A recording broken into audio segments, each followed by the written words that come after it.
유대인 이야기로 세계 경제사에 대해서 함께 공부하겠습니다. 이번 시간에는 세상을 바꾼 유대인의 고객 만족 경영에 대해서 살펴볼게요. 유대인의 세력이 커지면서 영국도 네덜란드와 마찬가지로 상업의 귀재인 유대인을 견제하기 시작했어요. 소매 상인으로 활동하려면 자유민 신분이 필요했는데요. 기독교 신앙을 믿는다는 그 전제 조건이 필요했던 거예요. 그 뒤에 아예 자국인과 경쟁을 제한하기 위한 법률이 제정되었어요.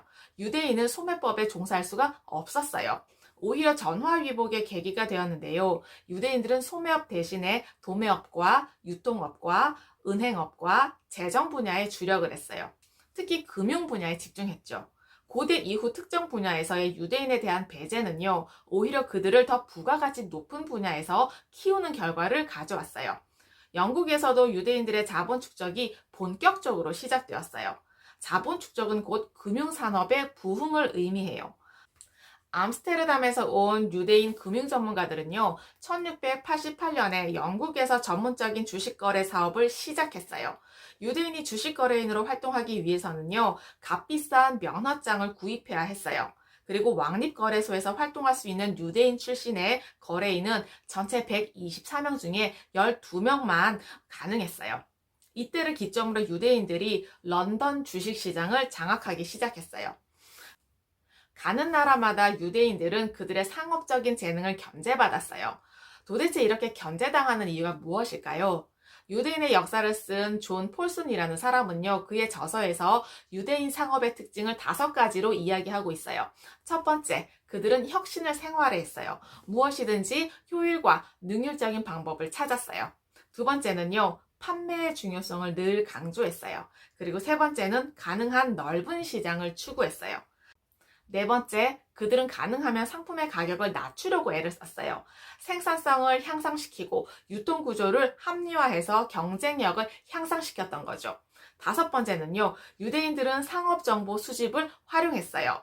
세계 각국에 뿔뿔이 흩어져 살고 있는 디아스포라 간의 소통과 결집력 덕분이었죠. 한마디로 이 사람들은요, 18세기 경제체제에서 종합적인 정보를 바탕으로 더 낮고, 더 쉽고, 더 싸고, 더 빠른 방식을 추구했죠. 세상에 부라는 것은요, 다른 사람들을 도와줌으로써 만들어진다는 그 원리를 일찍 터득했어요. 고객들의 필요와 그들의 욕구를 경쟁자보다 더 빨리 파악했어요. 그러면서 기업가 정신에 충실했죠. 부를 축적했다는 것은 경쟁자보다 훨씬 나은 가치를 제공해서 고객을 만족시켰다는 뜻이죠. 유대인들이 몰려오면서 경제가 발전한다는 그 사실을 직접 목격한 영국 사람들은 유대인 유치에 더욱 열을 올렸어요. 내노라 하는 사상가들이나 정치 지도자들은 대부분 유대인들을 옹호했어요.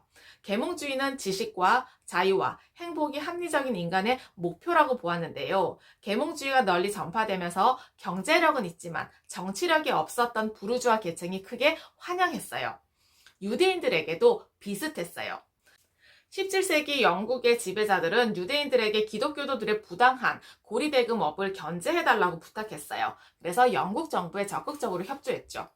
결국 유대인 은행가들의 경쟁력이 네덜란드에서처럼 시장 금리를 떨어뜨린 효과를 가져왔어요. 영국의 산업혁명이 확산이 되고 과학기술이 발달하면서 유대인의 자본력과 저금리는요, 금융지원에 큰 역할을 했어요. 그러면서 영국이 세계 경제 패권을 줄 수가 있었습니다. 1669년서부터 1750년 사이에 영국의 지배자들은 줄기차게 네덜란드 유대인 장인들에게 영국으로 이주해달라고 권유했어요. 유대인들이 자리를 잡으면서 영국 경제는 무섭게 발전했거든요. 경제의 중심이 암스테르담에서 런던으로 이동했어요. 해외 무역량의 75에서 80%가량이 런던항을 통해서 이루어졌어요. 18세기 초에 영국은 세계에서 가장 넓은 해외 시장과 가장 규모가 큰 상선대를 보유하게 되었죠. 영국 정부도 두 팔 걷고 도왔어요. 보조금을 지급하고 수출 보상금도 지원했죠. 국내 산업 육성을 위해서 수입에는 각종 금지 조치를 내리고 보호관세를 부과했어요. 특히 1662년에 기술력 향상을 목적으로 왕립 런던 학술원을 설립했어요. 산업혁명은 이런 제도적인 뒷받침 속에서 싹틔울 수가 있었습니다. 어떠셨나요? 과거의 지혜와 지식을 통해서 현재와 미래의 삶을 좀 좀 더 의미 있고 풍성해지시길 기원합니다. 감사합니다.